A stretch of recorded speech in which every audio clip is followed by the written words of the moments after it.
Lula foi eleito por causa disso aqui. Ele, então, o chefe do PCC e o chefe do Comando Vermelho foram presos e ficaram em Rondônia.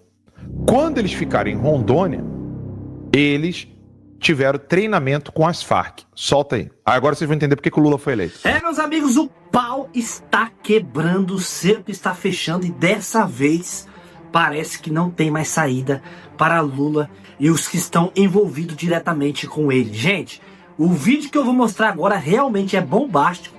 Então eu já vou colocar direto o vídeo, vocês assistam até o final, certo? Mas antes de tudo, já deixa o like, compartilha. Se você não é inscrito, inscreva-se aqui no canal. Quando chegarmos a 1 milhão, eu vou sortear 5 mil reais para um de vocês. Então, bora reagir a esse vídeo. E claro, não esqueça de deixar o joinha. O trecho até o momento em que o Fernandinho Beiramar fala. Eu acho que é isso aí, volta um pouco mais. Volta um pouquinho aí. Deixa eu ver. Eu acho que é ali. Solta aí, deixa eu ver essa parte. Eu acho que é essa parte. Neste trecho, um juiz federal relata que informações do setor de inteligência do Sistema Penitenciário Federal e investigações da Polícia Federal revelaram que foram dadas ordens para assassinar agentes federais de execução penal de dentro das penitenciárias federais por intermédio de visitantes. O documento também revela que Abel Pacheco de Andrade, o Vida Louca, considerado um dos generais do PCC, manteve conversas com Luiz Fernando da Costa, o Beiramar. Os dois dividiram recentemente a mesma ala da Penitenciária Federal de Porto Velho, em Rondônia, entre os anos de 2000 e 2001. É aí.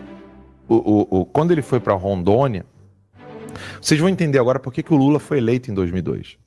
Tá? Foi por causa disso aqui. O Lula foi eleito por causa disso aqui. Ele, então, o chefe do PCC e o chefe do Comando Vermelho foram presos e ficaram em Rondônia. Quando eles ficaram em Rondônia, eles tiveram treinamento com as Farc. Solta aí. Agora vocês vão entender por que o Lula foi eleito. Beiramar ficou 1 ano na Colômbia. Nesta época, teve contato com as Forças Armadas Revolucionárias da Colômbia. As interceptações mostram que ele dividiu com Abel o que aprendeu com os colombianos. Em uma das conversas, Beiramar diz que no presídio onde guerrilheiros cumprem... Quando ele diz que o que ele aprendeu, vocês vão ver que o que ele aprendeu é exatamente não ser mais narcotraficante, mas ser terrorista. Sim. Presta atenção. Vocês vão entender agora. Porque assim, não tem essa de, não, é narcotraficante, não é terrorista. Porque o que ele aprendeu com as Farc é exatamente mudar a atividade dele. A atividade de não mais só vender droga, mas agora usar de tática terrorista para poder ter favorecimento político. Solta. Pena, pessoas de fora tinham dificuldade para entrar. Só eram permitidos pais, mães, filhos e irmãos. E que a guerrilha passou a ameaçar autoridades e que conseguiu a liberação das pessoas que ela queria depois de matar uma das autoridades. Beiramar conclui dizendo... Vocês entenderam? O que o Derrite estava querendo fazer? Proibir visita íntima. O que o Fernandinho Beiramar falou? A gente estava tendo dificuldade de ter visitas íntimas. Estavam restritas. E aí, porque teve dificuldade de ter visita íntima, vamos matar.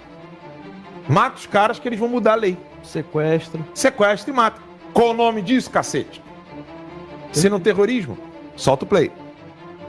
Aos integrantes do PCC, vocês não sabem usar a força que têm. Pausa. Cara, ninguém me convence de que o Beiramar fez isso para zombar de Bolsonaro. Porque o Bolsonaro deu esse recado pro povo. Vocês não sabem a força que tem. E o Fernandinho Beiramar está falando a mesma coisa pro PCC. Vocês não sabem a força que tem. Se o povo entendesse a frase do Bolsonaro, meu irmão, Bolsonaro não estava preso por nada no mundo. Solta o play. Em usar a força que tem. Segundo órgãos de inteligência, recentemente a organização passou por uma reestruturação. Foi inserido um novo setor, chamado de Resumo das Colunas, que funciona como um órgão intermediário nos estados entre os chefes nacionais e os comandantes estaduais. A ideia é estruturar melhor as ações do grupo, que já atua como uma polícia paralela em muitas comunidades do Brasil. Irmão, o nego vem falar pra mim de gabinete do ódio, a BIM paralela, vá caçar um serviço. Eu agora me dirijo não a você, que já apoia o Bolsonaro, que já sabe que o Bolsonaro não pode ser preso, que o Bolsonaro precisa ser libertado imediatamente, que ele precisa estar livre para falar e falar com o povo. Eu não estou falando com você que já sabe disso. Meu recado é para você que fica aí. Não vai dar mais. A gente tem que pensar em outra alternativa. Tarcísio, Michele, não sei quem, blá blá blá. Acorda. Ou é Bolsonaro, ou é narcotráfico. Ou é Bolsonaro, ou é terrorismo. Ou é Bolsonaro, ou é Foro de São Paulo. Isso precisa estar claro para a população. Eu sei que muita gente ouve eu falando uma coisa dessa, fala assim, tá lá o Alan babando o ovo do Bolsonaro, tá lá o Alan, seita bolsonarista, que não sei o quê. Você precisa entender que o alvo desses caras não é o Moro. Não é o Ratinho Júnior, não é o Cláudio Castro, não é o Tarcísio, não é o Zema. O alvo deles é Bolsonaro. E isso tem uma razão de ser, que eu não vou ficar aqui explicando. Tem uma razão de ser. O medo deles é que isso que vocês acabaram de assistir se consolide. E o medo deles disso aqui se consolidar chama-se Jair Messias Bolsonaro. Simples assim, Lacona. Não tem reticência, explicação, paráfrase, figura de linguagem. É puro e simples. Bolsonaro. Ainda mais agora com o apoio do Trump, né? Exatamente. Eles sabem que o Bolsonaro... Eu não ia falar esse detalhe. Então vamos lá, vamos seguir. Eu falei que tem uma parte que eu não ia falar. Então vamos seguir. É essa daí unfolded. Eu sei, entendeu? Essa daí desdobrada. Entendi. Campanha do Geraldão. Ontem a gente falou muito de Geraldão. Mas morreu. Geraldão tá lá, hein? Geraldão. Ontem Lula e sua quadrilha levaram um susto, pessoal. Eu sei, a gente ficou revoltado, foi uma tragédia essa recondução do Gonê à PGR.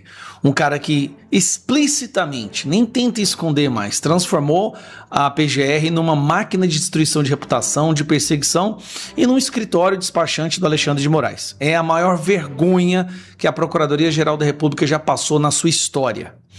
Embora ele tenha conseguido 45 votos para ser reconduzido, infelizmente 45 senadores traíram o povo brasileiro, sinceramente, viraram as costas para a nossa democracia, para a nossa Constituição. O resultado deixou o governo muito preocupado. O governo esperava mais de 50 votos.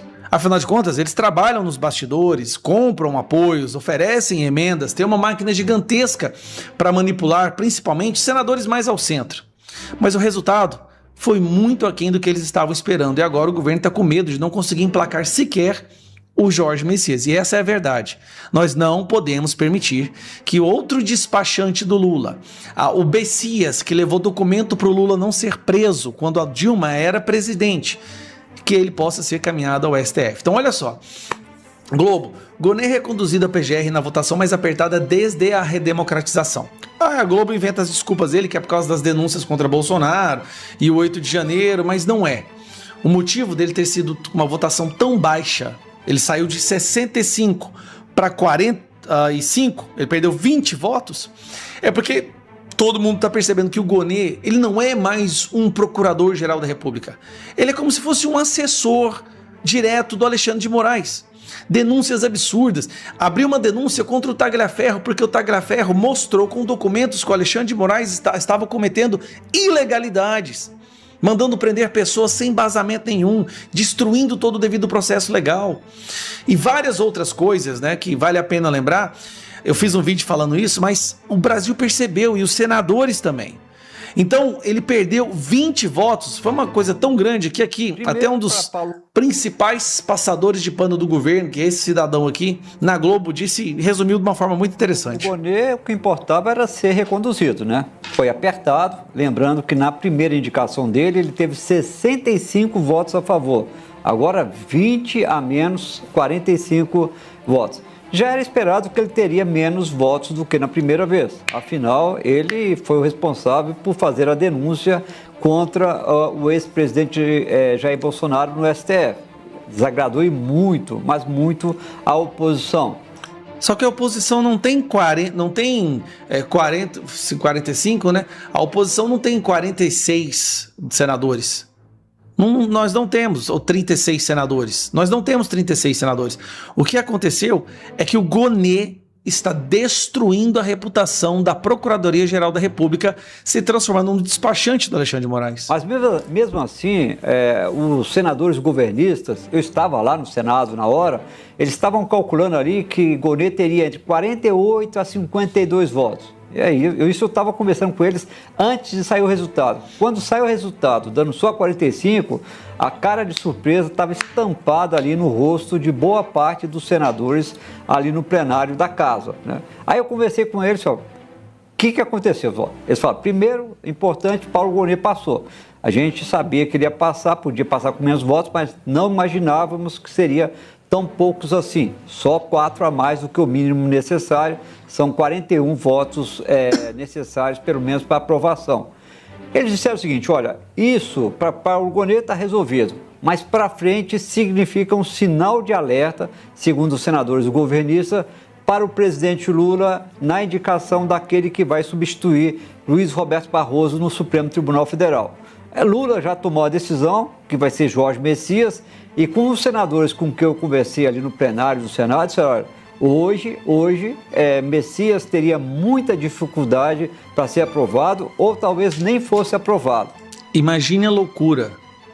Ia ser uma derrota gigantesca para o governo. E o governo não vai arriscar isso. Se ele não aprova o Gonê, olha que loucura, gente. É a primeira vez que uma indicação do presidente pode não ser aprovada no Senado. Eu conversei com o senador Jacques Wagner, que é o líder do governo do Senado, e disse, olha, esse é a fotografia do momento. Vamos esperar. Quando a indicação é feita, e aí ele é o candidato, ele espera que o quadro mude, diz que o presidente Lula vai conversar com os senadores, ele confia na aprovação de Jorge Messias. Jorge Messias, ele tem tudo para ser pior que Flávio Dino, Alexandre de Moraes ou Zanin. Lembre-se, ele é aquele que a Dilma enviou para levar um documento, tá? Um office boy para Dilma levar um documento para o Lula não ser preso. Esse Messias é o que quer censurar a internet todos os dias, é o que está articulando com os Estados Unidos para derrubar a Magnitsky, é o que articulou para prender Carla Zambelli na Itália. Esse cara, gente, não pode assumir como ministro do STF. Nós vamos fazer uma campanha sim, nós vamos falar com os senadores. Agora eu queria muito que os senadores que votaram favorável, os senadores têm que declarar os seus votos nessa questão do Paulo Gonê. Nós vamos cobrar. Eu quero saber como que os senadores votaram. O Brasil precisa saber quem são essas 45 pessoas que traíram o povo brasileiro. Gente, realmente parece que o circo está se fechando cada dia mais para Lula e os seus companheiros. E aí, o que você achou de tudo isso? Comenta aqui embaixo desse vídeo, deixa a tua opinião, deixa o like, compartilha esse vídeo e, claro, não se esqueça de se inscrever no canal ativando o sininho das notificações. Deus abençoe você, fique com Deus e até o próximo vídeo, se Deus quiser. Fui!